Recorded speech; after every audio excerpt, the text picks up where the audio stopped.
Once again, we are studying the text, the translation of the Moreh Nevukhim from Professor Shlomo Pines. It is published by the University of Chicago Press. It is readily available on Amazon and other book outlets. So we recommend that you get a copy of the book and bring it with you for this year so that you can follow along. We are in the middle of a series of chapters at the beginning of Moreh Nevukhim, which are dedicated to clarifying certain words, verbs and adjectives and nouns, which are in some way associated with the Almighty Himself. And the project that the Rambam sets out in the beginning of Moreh Nevukhim is to distance any kind of physical attribution to the Ribono Shel Olam, and to explain that these terms are used anthropomorphically, metaphorically, as they relate to Hashem. This chapter is no different in that respect, and there are going to be a couple of unusual departures in this chapter that I'd like to observe today. But first, let's go into the text. The two words that the Rambam is going to be analyzing today are the words Ram and the word Nisa. We find many times that in describing Hashem, the words Ram v'Nisa, Kel Ram v'Nisa, God who is a high God and an exalted God or lifted up God, are used in tandem with each other. And that's why it should not be surprising that these two words are explained by the Rambam in this chapter. So the first word that he uses, that he explains, is the word Ram. It means high. It's an equivocal term, which means that it's used in different contexts in different ways. But in all ways, it says it has the significance of being elevated in space and of being elevated in degree. So something can be spatially elevated. It could be Ram, which means it's up high. Something's on a high tree. It's hanging, a high hanging fruit is fruit that is Ram. Okay, but it could also be lifted up or high in stature or in degree. In exalted station, nobility, and great worth. And therefore it says, and I think I don't have, let me just take one of these, I'm going to leave one for myself. And the ark was lifted high above the earth, which is in Parshas Noach, that the Torah says, Vatorom vayisu et hateva. Actually, you have both words in this sentence in Genesis 7, verse 17. Vayisu et hateva. The waters lifted up the ark, Vatorom me'al haaretz. And the ark, this is the part of the sentence that the Rambam is utilizing with the word Ram, Vatorom me'al haaretz. The ark was high above the earth. It was positioned high above the earth. In this passage, the first sense of the term is employed, meaning that it's spatially high. There's no, it's not in an exalted state, but it's in a physically high state. It also says, I have placed on high one bachur, one chosen out of the people, which is a pasuk in Tehillim, which is a sentence referring to King David himself. Harimoti bachur me'am. God says that I have lifted up a chosen one, or a young man. The word bachur means both things in this context, but I have lifted him up out of the people. Now, or another example of this second use of the word is from Sefer Melachim, which is referring to a king of Israel named Yehu ben Hanani. And it says, God says, Ya'an asher harimoticha min ha'afar. I have lifted you, I have made you high above the dust. Va'etemcha nagid al ami Yisrael. And I placed you as a ruler over my nation Israel. But unfortunately you, King Yehu, have followed in the way of your forebear Yeravam ben Nevat, who was an idolater, and therefore you will be demoted from your position. Another example of this second use is, for as much as I have placed you on high from among the people. This is earlier in Sefer Melachim, 1 Kings chapter 14, verse 7. L'chi imri liyeravam, go and speak to Yeravam and say to him, Ya'an, again, very same use of the word harimoticha, that I have placed you up high. Ya'an asher harimoticha mitoch ha'am. I've lifted you up from amidst the nation. Va'etencha nagid al ami Yisrael, and I placed you as a ruler over my people. Very curious. We've asked this question a number of times in different chapters of the Moreh. Why the Rambam chooses a later pasuk from Melachim for his first source, and then an earlier pasuk from Melachim as his secondary source. Unclear why in this, because they're both talking about kings who showed a sense of failure, of moral failings. The second king was Yehu, but the first king was Yeravam. Why the Rambam talks about Yehu before he talks about Yeravam, it's a mystery to me, and I don't really understand. But the Rambam's point is, in these verses, the term in question has its second meaning. The second meaning is that a person is not spatially positioned high, but his station within society is high. That's what the word ram means in that context. Every word derived from heightening, harama, placing someone in a high position, has the second meaning when occurring with reference to Hashem. When we talk about God, and we say that God has been placed up high, we mean to say that I place you, Hashem, as not spatially. You're not talking about spatially confining God to a high place, because God is not spatially confined. But what we are saying is, like for example in Tehillim, which is the next source, Tehillim chapter 57, Ruma al hashamayim elokim al kol haaretz kivodecha. Be you up high, or be heightened, Hashem, in the heavens. May your glory be over all of the earth. So what our prayer is, what King David's prayer is in Tehillim is, that our prayer is that your position be heightened, that people acknowledge your Ram state, is essentially what the prayer is. That is his brief definition of the word Ram. Now he gets into the term Naso, or Nisa.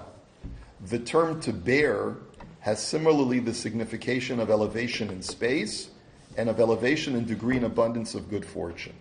So we find the word Nisa, to be elevated, used in the exact same dual context, which means sometimes it refers to being spatially lifted up, and sometimes it refers to being lifted up in station. Now, the first curious thing that I'd like to point out is that normally in previous chapters, whenever the Rambam was addressing more than one word, he would identify those words at the beginning of the chapter. If you remember, Naga, Nigash, Karav, he put them all at the beginning of the chapter. Here, in chapter 20, he only focuses first in the first paragraph on the word Ram, without mentioning the second word that he's going to get to, which is the word Nisa. So the question is, why is that? Why doesn't he say Ram and Nisa? The first word means this, the second word means this. We're going to see the Rambam is not focusing on this point, but we're going to have to create a distinction in definition between the word Ram and Nisa. What is the difference between the two? So the simplest understanding of the difference between Ram and Nisa is that Ram means in a high place. It defines a position. It's an adjective. Something is either low or it's high. When you say that Ram, it means that it is high. To be miromain something is to place it in a high place. But to be nosei something, which is more the verb, whenever we see it being used in terms of God, it's always used in verb form. But it's used in the form of nisa, that God is elevated. It means that to be nosei something means to transport it from a low place to a high place. So Ram means in a high place, and to be nosei something is to lift it from a low place to a high place. So therefore, when something is nisa, it's descriptive of its previous history of having been low and then being lifted up. Now, how does this pertain to Hashem? You're going to see that in just a moment. So therefore, the Rambam says to bear something has the signification of elevation in space and an elevation in degree and abundance of good fortune. The verse, So first, if we want to take a look at its most prosaic use of lifting something up from a low place to a high place, we would take a look, for example, in the source number 11, talking about Yosef's brothers. In Genesis chapter 42, verse 26, it says, "Vayisu et shivram al chamorehem vayelechu misham." They lifted up their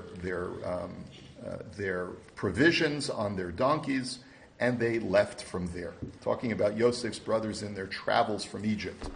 It uses the word in its first sense, and similar instances are frequent in cases in which the word is used to signify carrying and transporting, for this implies lifting in space, lifting something up from a low place to a high place spatially.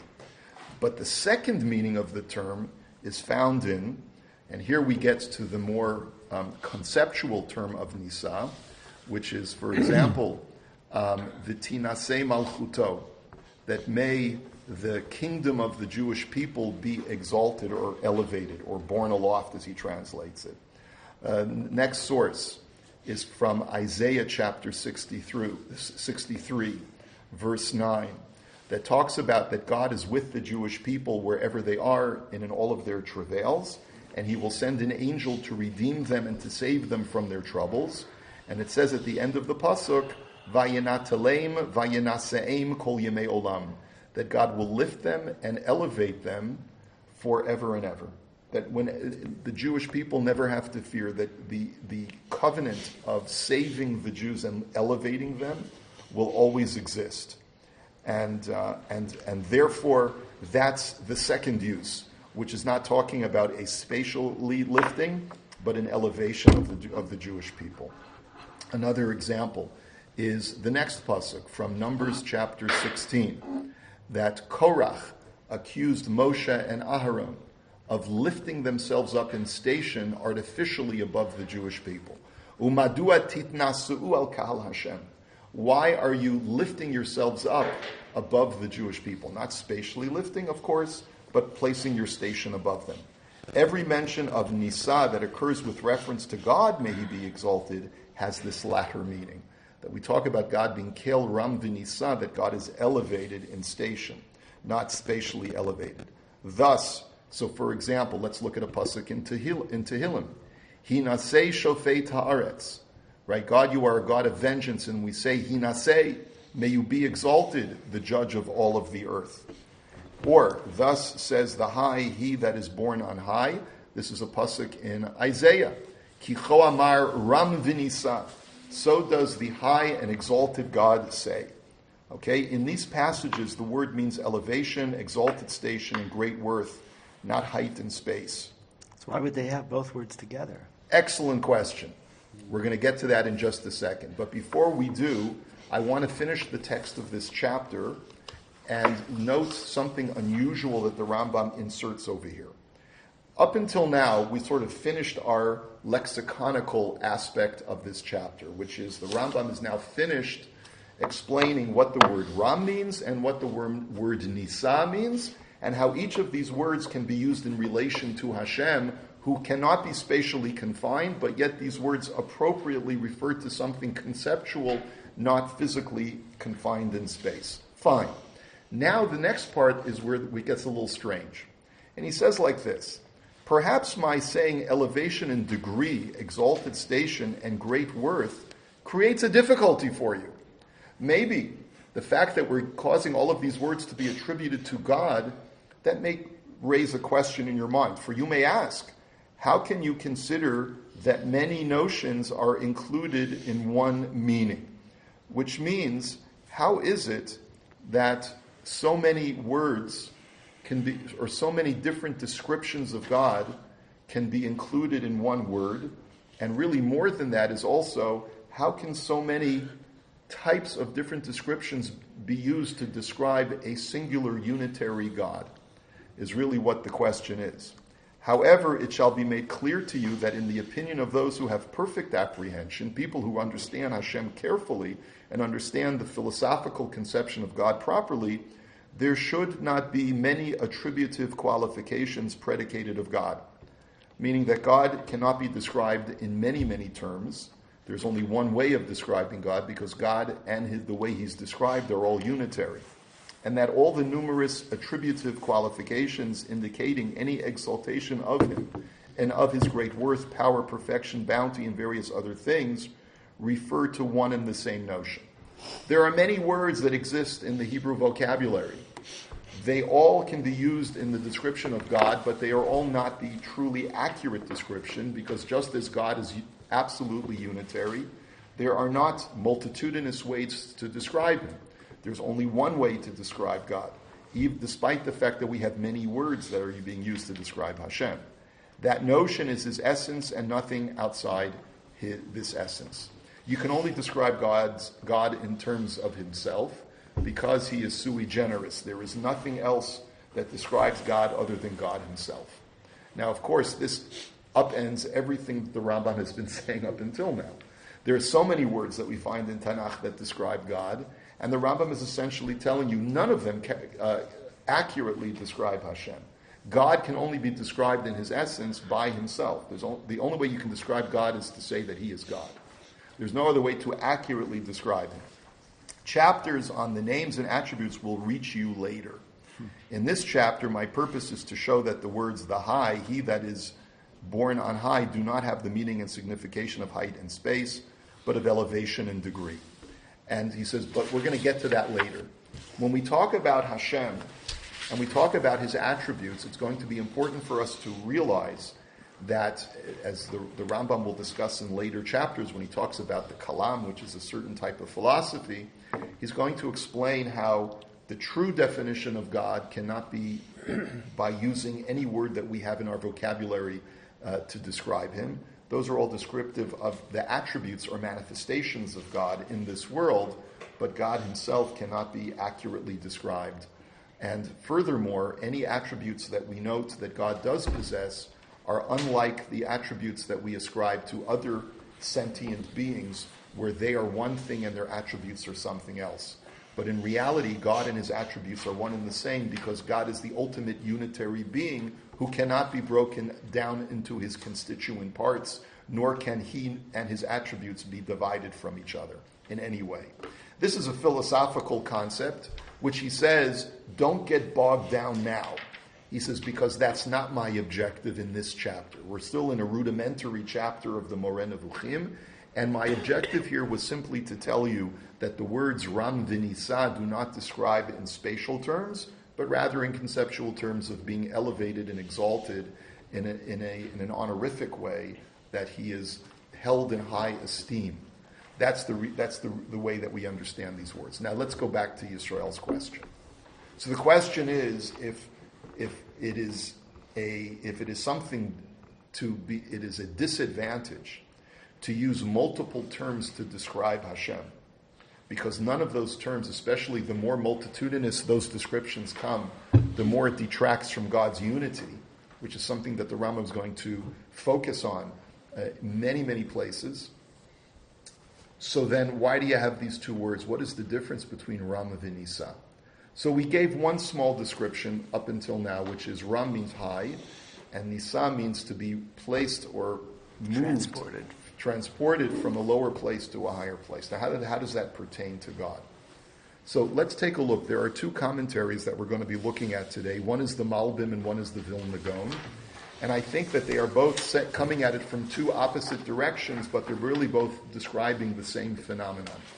Because of constraints of time, we'll take a look at the Malbim in source number 8 first, where he explains the words Ram v'Nisa in his commentary to Isaiah chapter 6.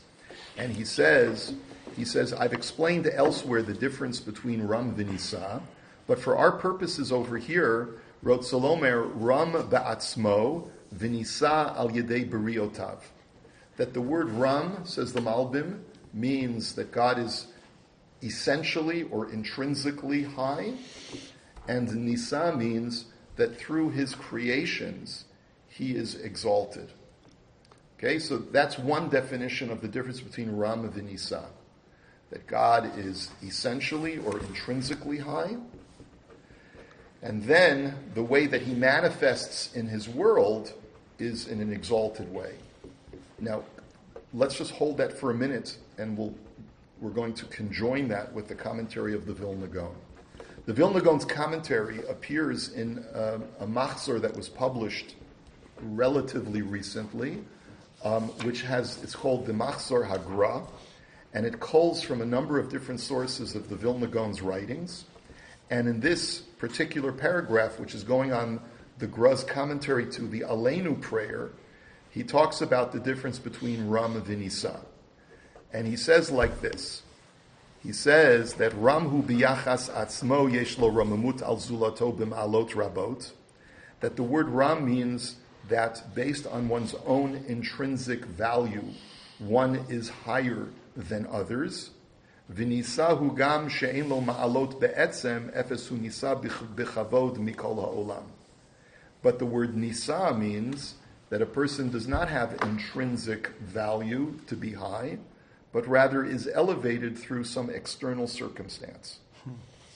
So that's what the word Nisa. When we talk about two different kinds of honor that a person can acquire in life, one is to be Ram, which means intrinsically I am great, right? And Nisa means I have no intrinsic worth, but through circumstances I have been elevated. Think of certain politicians. Some politicians are born to greatness, and some acquire greatness. Isn't there a famous aphorism like that? Some are born great, some achieve greatness, and some have greatness thrust upon them. Thrust upon them. Beautiful, right?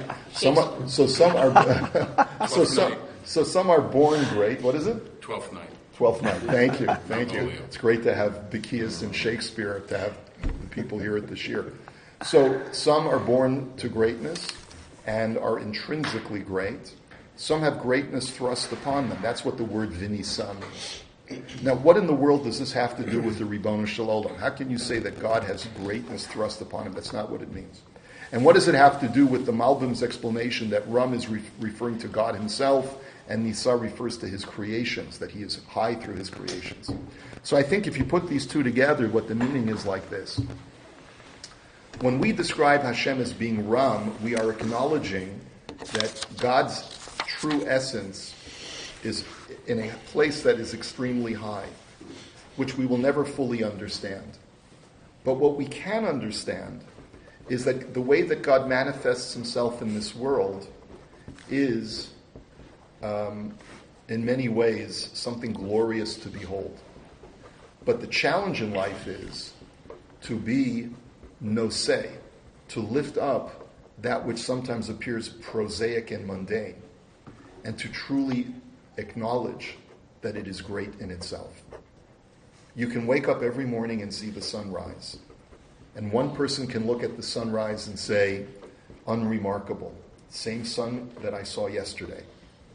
A person can look at a flower and say, unremarkable. Right? It's prosaic, it's mundane, it's just the same kind of flower that's in every other field.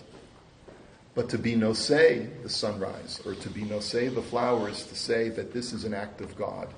It is truly remarkable. And therefore, I can exalt God through the mundane. And that's what it means to be noseh.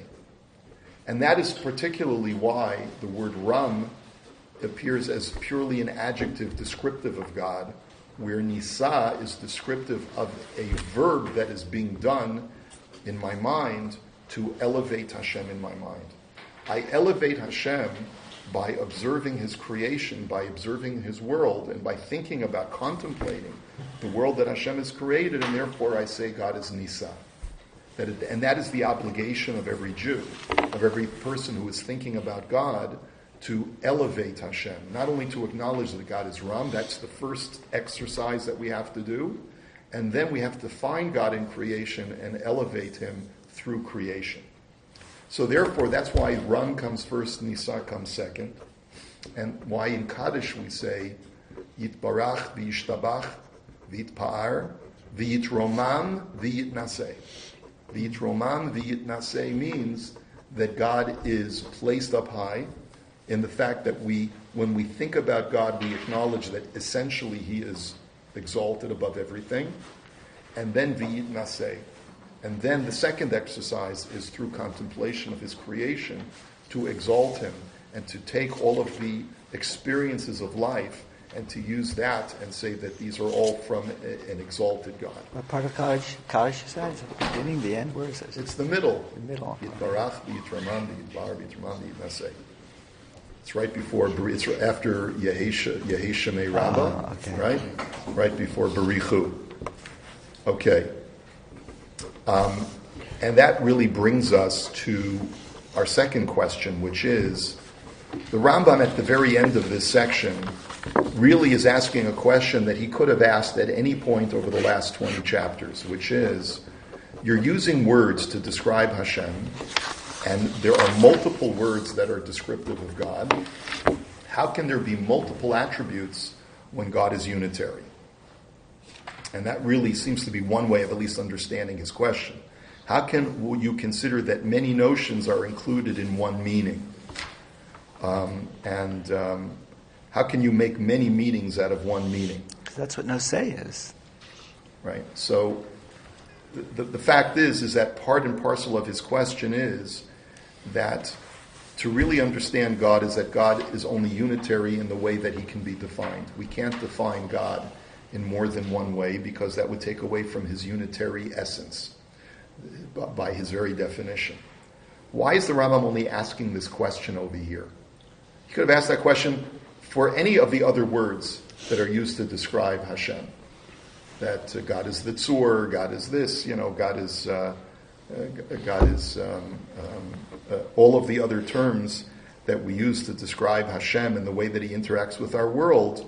All of these other words are multitudinous in nature and they are describing a unitary God. So what is going on specifically in this chapter? One answer is because Ram v'Nisa are used in tandem. And of course, why are you using these words in tandem when only one word should be descriptive of God? So that could be one explanation as why the Rambam is discussing that particularly over here. But I think that there's another way of understanding why the Rambam addresses the difficulty of God's attributes and God's essence itself, specifically in this chapter, and it has to do with the words themselves of Ram v'Nisa. If you take a look at the very last source that we're going to look at today, which is the Abarbanel's commentary on Isaiah chapter 6, Rabbi Yitzchak Dan Abarbanel says as follows.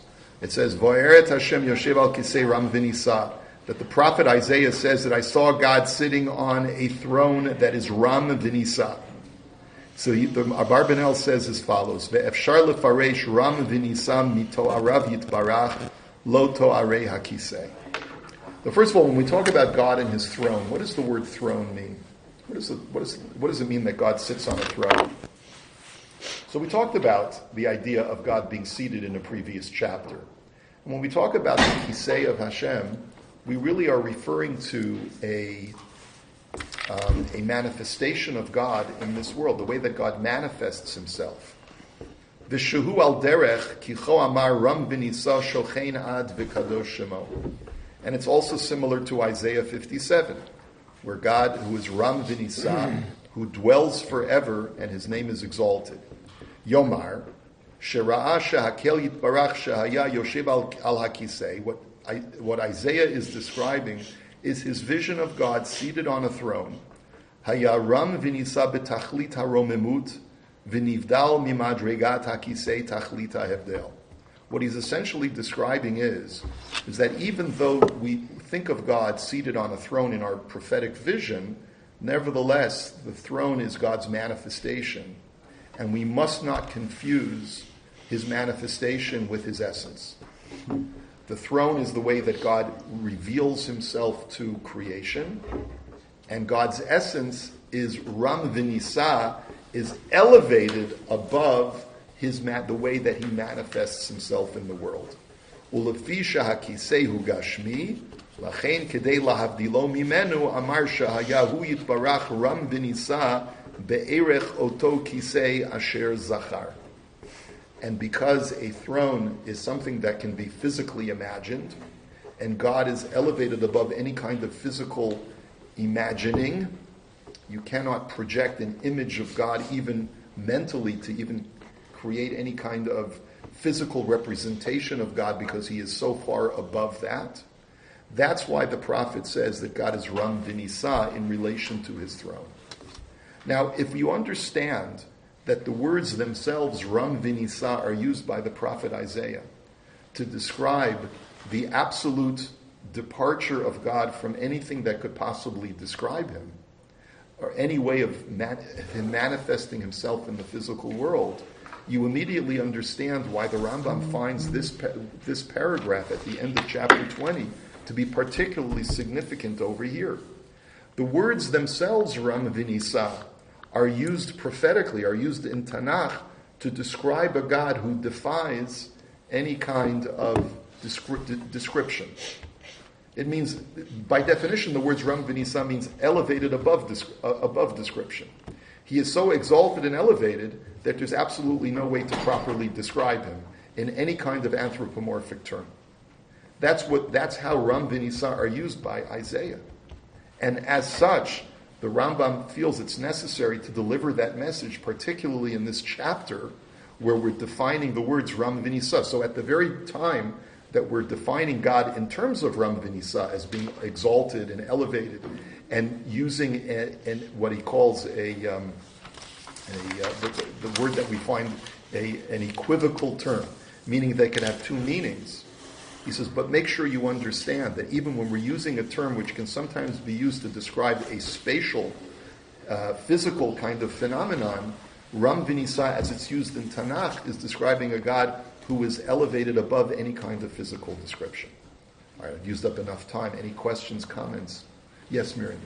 So when he says, how can we ascribe multiple attributes when God is unitary, I have a big problem with that, because when Moshe says, Harini na kvodecha, and we get Hashem, El Rachum Chanun Erech Apayim Rafetzet, we have the 13 attributes. And some of them even oppose each other, and God has no issue telling Moshe that he's got all these various attributes right there. Yeah, in the excellent point. Look, we're going to have to wait and see. The Rambam says that he's going to present us with the philosophical proofs that any time we find multiple attributions of God, those are descriptions of his attributes, or really more correctly, the way he manifests himself to this world.